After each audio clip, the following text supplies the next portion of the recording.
Hello children, today's topic is agreement of the word with noun and pronoun. Some rule उसमें मैंने बताया था, थोड़े से बचे हुए हैं, कुछ मेन बातें हैं, तो आज देखिए मैं उसी के बारे में यहाँ पर बात कर रही हूँ, ठीक है। Sometime pronoun is inserted where it is required. कभी कभी क्या होता है, हम प्रोनाउन जहाँ पर रिक्वायर्ड होता है वहाँ पर लगाते हैं, अगर जरूरी नहीं होता है तो नहीं लगाते हैं, अदरवाइज लगाते हैं। तो इसके लिए देखिए मैंने एक एग्जांपल लिया, the applicant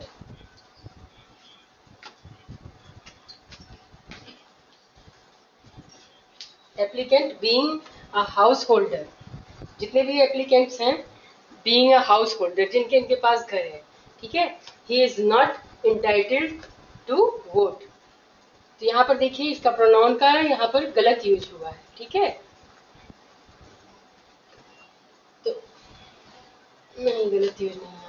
applicant being a householder, he is not entitled to a vote. तो यहाँ पर देखिए प्रोनाउन इसलिए देखिए यहाँ पर यूज करके शुरू किया है इसने। चाहते तो ये कॉमा हटा करके इज नॉट इंटाइटल्ड कर देते थे, बट वो रॉन्ग हो जाता है, ठीक है। हमें यहाँ पर ही प्रोनाउन पुट करना होगा। यहाँ पे रिक्वायर है, इसकी रिक्वायरमेंट है कि वो जो है जितने भी एप्लीकेंट्स हैं जिनके इनके पास घर है वो यहाँ पर है, स्पेशली कहना है।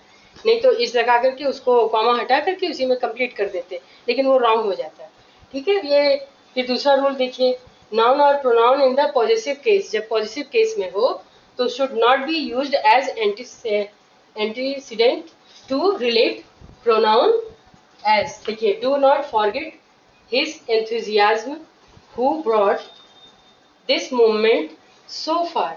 ये गलत है, देखिए इसमें हु लगाया है जबकि हु नहीं लगाना है, क्या लगाना है, सही देखिए ये है, do not forget the enthusiasm him, यहाँ पर ऑफ हिम लगाएंगे, जबकि इसमें देखिए यहाँ पर ये चीज क्लियर नहीं है, यहाँ पर हिज लगा कर किया है, ये यहाँ पर रॉन्ग हो जाएगा। Who brought this movement so far.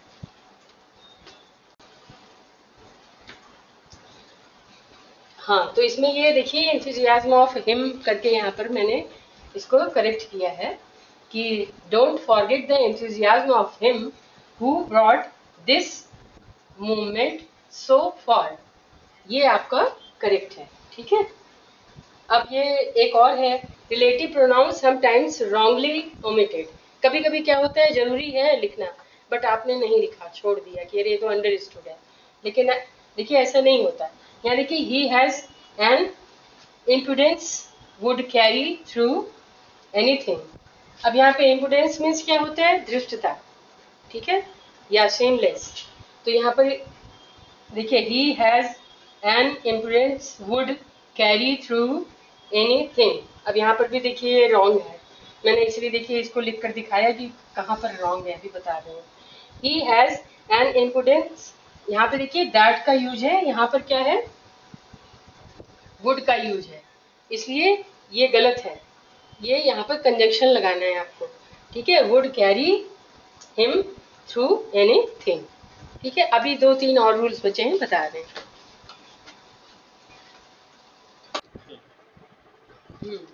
Next rule is, when the antecedent is same, the consequent should be as or that. For example देखिए, that is the same man that, या फिर as भी लिख सकते हैं, ठीक है, we saw yesterday, ठीक है।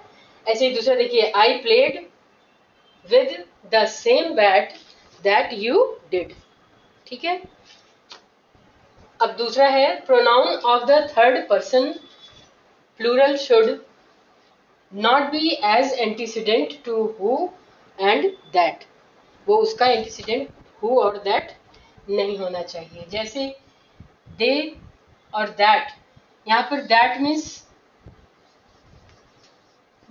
दोज भी लिख सकते हैं, लेकिन यहाँ पर दोज नहीं लिखेंगे, उसकी जगह पर हमने क्या किया, दैट का यूज किया, ठीक है। दे दैट आर होल हैव, ये थोड़ा डिफरेंट टाइप का सेंटेंस है, मतलब दैट आपको ऑड लगेगा सुनने में, लेकिन वो भी मतलब इसी तरह का काम करेगा, लेकिन लिखना नहीं चाहिए ऐसे में, दोज नहीं लिखेंगे। ठीक है, they that are whole have no need of a physician. ठीक है, इस तरह से देखिए, avoid the use of same as a substitute for the personal pronoun. Personal जब प्रोनाउन हो तो उसका सब्सटीट्यूट सेम एज नहीं करते हैं.